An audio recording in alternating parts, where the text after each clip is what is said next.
Today I fucked up by giving my 5-year-old nephew homemade alcohol. Last month I made 5 big bottles of dandelion wine, which, despite its name, is alcohol-free, like ginger beer. So we already drank 2 bottles that were sweet and tasty. Today I opened the 3rd one. It had less foam, but I didn't think much about it and I gave a full glass to my nephew who I was babysitting. He had his snack. He drank it quietly, nothing unusual. Then I decided to sit down with him and have a glass as well. Well, this is when I noticed a very distinguished flavor of alcohol and vinegar. The bottle wasn't completely sealed and some air could enter, altering the process. I quickly looked at my nephew. He had almost finished his glass. Took the rest in mine while he wasn't looking and I told him to go to play. He seemed fine and I had no idea of the percentage of alcohol there was in it, as it wasn't too strong. So I did what I had to do. I drank it all at once to see how I would feel. Well, I felt it. I wasn't even tipsy or anything, but I know for sure I had alcohol rushing in my veins. I felt it for about 30 minutes. I watched him for 2 hours to be sure he was fine. He didn't complain or anything, he was just yawning all the time. Finally my sister arrived and took him. Later she called me to say that he was so tired she had to put him to sleep at 6:30 p.m. I didn't say anything. Maybe I will wait until his 18th birthday. TL, Doctor, today I fucked up by giving my 5-year-old nephew homemade alcohol by accident and not telling my sister. Edit, spelling edit 2, it's dandelion wine not beer, it has no yeast in it. Update, wow, I didn't expect this to blow up like this. Flushed face, it's my first popular post. Thank you for the awards and the support, hugging face. I read every single comment so far and I think some of your stories are hilarious and some are so much worse than mine. Embarrassed smiley face. Now I feel like I owe you the recipe, so here it is. Dandelion wine. 300 grams of dandelion flowers, cut as much green as you can. You want to keep the yellow petals but don't be too zealous about it. Then rinse it. 3 small lemons, rinse it and slice it. 400 grams of sugar, 5 liters of water, tap water is fine, at least where I live. 1 dry fig. First fermentation, put everything in a big glass jar and stir. Cover the top with a clean cloth and let it stay inside in a sunny place. Stir once or twice a day for 3 to 7 days. You want it to create carbon dioxide. The process will be faster or slower depending on the temperature. The only purpose of the fig is to tell when it's ready. When it floats, you're good. Second fermentation, filter the mix and put it in lemonade bottles, the one with the special cap. This is crucial for the next step. Let it stay at room temperature. Open carefully the caps once a day for 10 days to release some of the pressure. Process slowly. As the days go by, it will create always more bubbles, foam and pressure. You don't want it to blow like champagne unless you like messy and sticky walls. Again, depending on the temperature, it might be ready earlier or later. It's up to you to decide. To stop the process, put it in your cellar or in the fridge. Drink it cold with your families and friends, children, and enjoy. Smiley face. Plus, reading all of your stories, I felt like I wanted to share this overwhelming Reddit experience. So I told my sister about it today. She wasn't mad at all, and I didn't expect her to be. She said my nephew was just fine this morning and she didn't notice anything unusual. He woke up fresh and happy after a full night of sleep. We laughed about it and then we agreed to tell him this story once he will be old enough, as his first experience with alcohol. We will show him this post as well. Then we remembered when our grandparents gave us wine with lemonade when we were just 8 or 9 years old, and that wasn't accidental, but we turned out just fine. P.S. Despite some comments, I'm not a dumbass uncle but a dumbass auntie. I did something similar as a kid. I wanted to start a compost pile, so I went through the cabinets and dumped everything that had expired into a plastic container. Then I put a lid on it and put it outside. My parents found it a few weeks later and dumped it out in the yard, where our dog proceeded to eat it and get wasted. Turns out, rotting grapes, fruit punch, water and yeast make a potent sour mash. Prison moonshine. Prisoners also put bread in because of yeast to accelerate it. If you used a wild yeast, like a ginger bug, it will be 1 to 2% tops. probably on the lower end, as it sounds like the acetic acid infection was converting the alcohol to acetic acid, vinegar. I wouldn't be massively concerned unless you do this a lot. Right, it's not a good thing, and we should be clear that it's not okay to give kids alcohol even once in a while, but they have probably had a bottle of juice with similar rub before. I don't know why you'd need this knowledge, but the danger of children drinking is primarily the blood sugar dropping too low, so if they accidentally consume some, you should give them sugary foods and drinks. That's exactly what a child would say.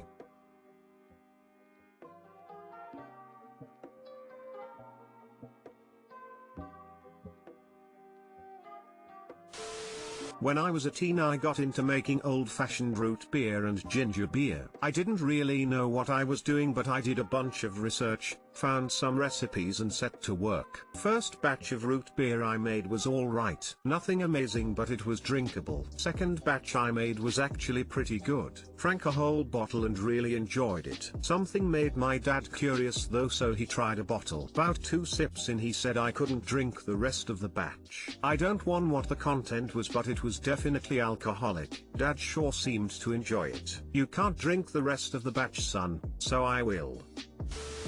My great aunt was a real character and made dandelion wine, sassafras punch and potato or pea vodka. She made her medicine in mason jars, then packed them in her Buick 225 and went to the senior center to take the girls to the stores, as she was the only one who still drove. I was a new patrolman and got a radio call to head to the market. My auntie was hurt. I get there and 3 little old biddies are on the curb seated drinking water from the pizza place. It finally came out she and her pals were wrecked on homemade vodka and she backed into a parked cop car. He was getting lunch. As a courtesy, I took her before the magistrate and she paid damages after she sat on the hall bench a couple hours. That ended her driving career and introduced her to the wonderful world of the transit bus. Helped a lot. The magistrate's mom was one of the biddies. I get super drunk, go out driving, hit a cop car, pay a fine and lose license. Must be nice being an old lady. Anyone else would have gone to prison.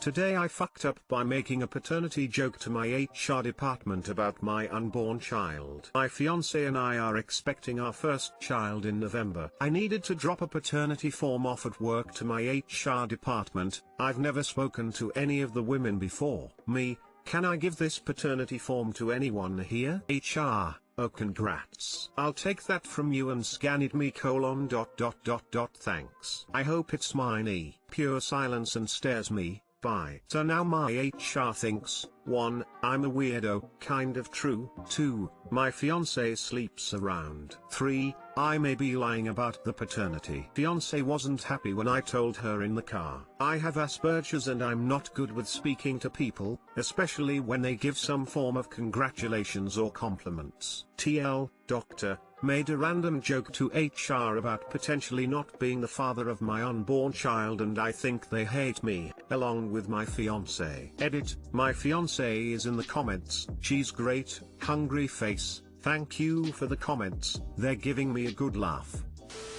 So I work in HR, and my wife happened to be an employee at the location I was at. I called up my supervisor and asked him what to do because I got one of my employees pregnant. Dude almost had a heart attack. That's one team building exercise. Nobody else got an invite to Lamau. Our child is an IVF baby. My wife doesn't like it much when I joke. The only thing I know for certain is that I wasn't in the room when she got pregnant. Haha, brilliant, you've got a joke about it. You went through hell but it worked and you're blessed. Crack the jokes now. Smiley face. When my mom was congratulated by strangers or whomever, she would always say, thanks. It's the mailman's.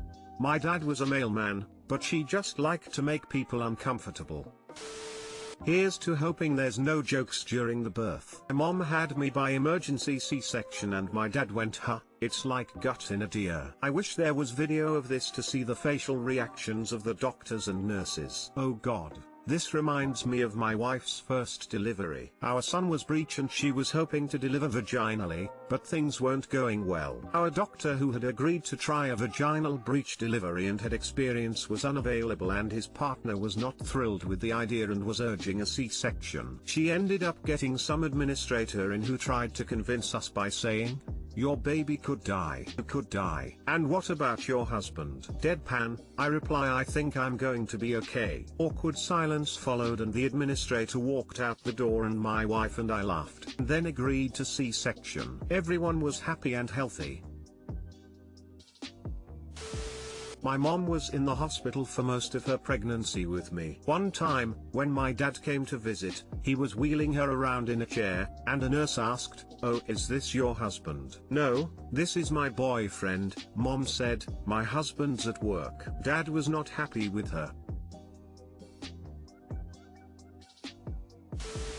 Today I fucked up by not checking my son's backpack. This didn't happen today, but I was reminded of this earlier. When my son was 6, he packed himself a little snack in his backpack. He was heading to a park down the street with his friend. He was so proud as he put the bananas and grapes into a plastic bag and headed out. Later he returned and told us all about his adventures. Fast forward a couple weeks and we have a crazy infestation of fruit flies in the house. We keep the house very clean, so the wife and I are freaking out. We checked the fruit bowl, nothing. Checked the garbage cans, nothing. Even the houseplants were checked. We put the fruit in the refrigerator, moved the plants to the balcony and washed the trash cans. After a few hours of cleaning and killing flies, we thought we had it fixed. 2 days later, even more flies than before. We tore the house apart, cleaned everything. Finally I got to the playroom. There wasn't more flies there than the other rooms, but I started cleaning. I grabbed his little backpack off the wall where he hung it up and loads of flies shoot out from the top flap. I opened the backpack and I see a plastic bag in the bottom. As I pulled it out, I noticed that the bag was absolutely crammed full of fruit flies. We're talking thousands here. The bananas were so covered in lava that they appeared to be moving. I quickly twisted the top shut, but not before hundreds had escaped. My wife heard the commotion and came running in. The second she saw the bag of flies and smelled the gases from it, she started gagging. She turned and tried to leave but walked into a swarm of flies and was dry heaving as she tripped on her way out. She ended up vomiting in the hallway and bathroom floor. Took the whole thing outside to the garbage and my son was crying because I was throwing away his backpack and his mom was face down in the toilet. He demanded that I leave it next to the trash instead of in the can so we could clean it up. I spent the next few hours vacuuming up flies and cleaning up vomit while my wife went for a walk with our kids. When I went outside to try and slip the backpack into the trash, it was gone. Apparently someone needed a bag of fruit flies more than my son. Too long didn't read. Son put some fruit into a plastic bag and in his backpack. He didn't eat it, and I forgot to check his backpack afterwards. Fruit flies invaded the backpack and had an epic orgy which spilled over to the house. This rang bells with me. My dad was a keen fisherman and I would accompany him on river fishing sometimes. He caught a tittle and before he could throw it back, it died. Felt so sorry for the baby fish, I secretly wrapped it in cling film and took it home to give it a good burial. I slipped it into my gym slip, English school uniform pinafore type overdress, which had a zipped side pocket, and forgot about it. Gym slips didn't get washed so often. You wear a shirt under it. The smell and the guilt. I'd betrayed baby fish. Our cat killed a baby rabbit and, thinking we'd be wildly appreciative of a gift of food, left it under the bed. We were on holiday for 3 weeks. When we got back we could smell it as soon as we opened the door. Ended up scrubbing rabbit a la maggot off the floor armed with disinfectant and sick bags. Had to strip the entire carpet out, and now the room has a wooden floor. Cat increased your property value.